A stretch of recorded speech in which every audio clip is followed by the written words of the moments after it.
This is Hannibal here from the HannibalTV.com. And if any of you didn't see it, I would suggest that you check out the interview I just did with Cherry, former WWE manager slash wrestler.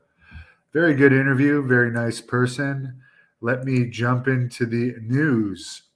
Raw did its lowest rating in history despite an appearance by Cody Rhodes, 0.27.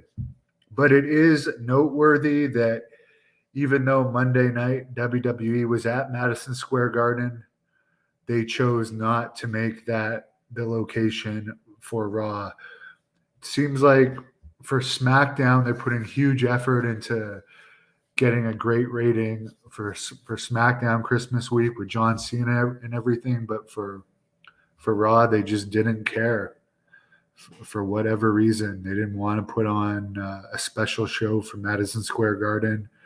They had Bray Wyatt's in-ring return on a house show, which is bizarre. Rampage, on the other hand, did its best audience since April last Friday, 0.18. SmackDown did decent rating, 0.55. Tony Khan responded to wrestlers complaining they're unhappy in AEW about not being used by saying, quote, there are dozens of wrestlers featured on Dynamite and Rampage every week. And throughout those three hours, you see lots of names, but there's lots of names you aren't seeing in AEW every week. Sometimes they're silent about that, and sometimes there's a reason. Somebody's hurt, somebody's working, or another project. On another project, somebody's getting repackaged, or frankly, there's just not enough slots in 3 hours, end quote. Yes, I mean, the big reason is he keeps hiring more and more people, it seems like on a weekly basis, despite not using a lot of the wrestlers he has under contract. As Vince Russo says, Tony Khan is more interested in collecting wrestlers than profit, it seems, because he'd rather have people he has to pay that are sitting out doing nothing. But he's a billionaire. That's his choice. He can do whatever he wants. Apparently, Ric Flair turned down having Ric Flair's last match. Ricky Steamboat turned down having Ric Flair's last match due to Flair having a pacemaker. Apparently, Cain Velasquez says he wants to have a AAA match with his friend Daniel Cormier, who recently appeared for WWE. And actually, I saw Daniel Cormier and Karrion Kross do WWE appearances on the bump back-to-back. And Cormier actually showed a lot more charisma than Kross. And I like Kross, but I just thought out of the two, Cormier, I think he could really do well in wrestling, and he likes wrestling. Ibsen liked my interview with Cherry. Who's my next guest? I have a lot of guests in the paranormal domain. For wrestling, I do have other wrestling guests lined up, but they're not coming to me offhand. But 2023, I'm going to keep working on it. One guy that might have a part 2 next year is Jake the Snake Roberts. I've been talking to one of his representatives about that. Mike wants to see a Rick Martel or Bob Holly interview in 2023. Those would both be good. Maybe. Could very well happen. Who's my first guest of the new year? Let me take a look. I don't even know. There might be others. Let me see here. I got them all written out. January 3rd. It's going to be an interview about consciousness with a doctor. Subject I'm very interested in. And I don't want to be negative all the time where I'm negative within wrestling. I actually have a lot of interest outside of wrestling. And I think I am a good interviewer in multiple domains. Nails, maybe if I ever get down to Minnesota, I would interview Nails. Recently reread Jesse Ventura's book, and it had me thinking about going to Minnesota. Christopher, what's up? I'm going to eat. A little bit of steak here. Then I might do some editing. Tom, there's 2 interviews with Ming on this channel. There's one that Jeremy Prophet did, and there's one that my wife or ex, well, she's not, we're technically separated. She did one with Ming too, using my questions, because him and I have a bit of heat. I couldn't exactly do the interview with him, but search it up on here. Sacrifice. When am I going to pay Dark Journey? She did get paid.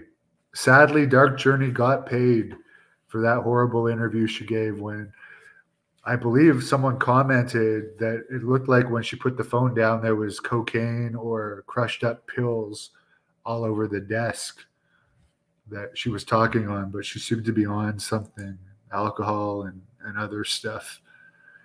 But she was paid, and she shut the phone off after 35 minutes. So she actually ripped me off 25 minutes. Is COVID still going with you? Well, I've had to get 4 shots now. So hopefully I was never afraid of it. I only got the 4th shot to please my mother, and I had 0 negative side effects of any of the shots. I put a lot worse than COVID shots into my body over the years, so I'm not a conspiracy theorist. What's up, big dog? I had a good workout today. Malik, Piper's good. She appeared in the Cherry interview, but I'm not going to wake her up again. Will Cody Rhodes coming back improve the ratings when he first comes back? Probably. I'm surprised they don't use him, even though he's injured in a non-wrestling capacity. I remember interviewing Raymond Rougeau when he had a broken leg. He still did all the flights and stuff just to stand in Jacques' corner when Jacques would wrestle singles when Raymond was out with his injury. It seems weird that they wouldn't use Cody Rhodes in a non-wrestling capacity with a pec tear. Strange. Brett likes my UFO content. Thank you. Can I do another interview with Harry Smith? I'm sure I will eventually. He does a lot of MMA training. I'd like to see him actually have an MMA match. I don't know how he can be so. I could only motivate myself to do that type of training if I have a fight or tournaments coming up. But it seems like he just likes doing it for fun. But it would probably be good for his wrestling career too if he would have an MMA fight. Another Lacey Von Erich interview? Probably. I do still talk to her here and there.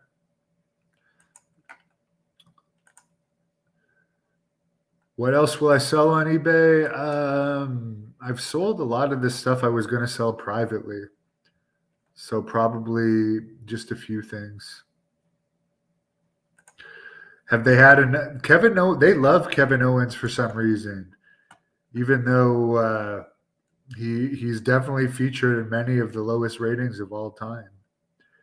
But I don't see them ever getting rid of him. They love him. He's a great politician. I'll give him that.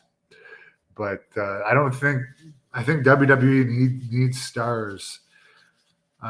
As I said in my Wrestling Observer review this week, there was actually someone that did a survey across the U.S. to name the first wrestlers that came to mind, and The Rock and Hulk Hogan were still the first. And then I think there was Macho Man, Ric Flair, and The Undertaker. But none of the current guys were named when they were asking people who is the wrestler that comes to mind when I ask you about a wrestler, which just goes to show you people don't watch overall today. Paul Burchill, yeah, I would interview him sometime. Will I interview more of the ladies of wrestling? Yeah, why not? Jerry, I did do a Lex Luger interview. I requested a part 2 from him, but he never answered me. So all I can figure is he got too much heat from the first interview I did with him. So I regret that I didn't get a 3-hour interview. It was only 2 hours. At the time, I could not afford a 3rd hour. I would love to interview him again, but as I said, he won't answer me. And I haven't heard of him doing any shoot interviews since then. So maybe he just doesn't want to do them because he doesn't like the heat he gets from them. because a lot of people wrote a lot of mean comments about him. But he made a lot of mistakes in his life, like we all have. Tom, more interviews with Ken Patera? I'm sure. Yes, Lex's physique is very inspirational. I actually had a great workout today, and I'm going to really work on my physique next year as well. Greg Gagne, as I said, maybe I talked to an agent of his, and they wanted way too much, but I would talk to him about it directly. But for the price that the agent was asking was just too much. Chris, yeah, I would like if Billy Graham will get in a Madison Square Garden tribute show. That would be really nice. It would be really nice. He would deserve it, and it would draw. Will they do it? They don't seem to care about what will draw. They make tons of revenue. They don't care. Anyways, guys, have a great night. I'm checking out for now. Thank you for watching the Hannibal TV. Please like this video if you enjoyed it and click the subscribe button to not miss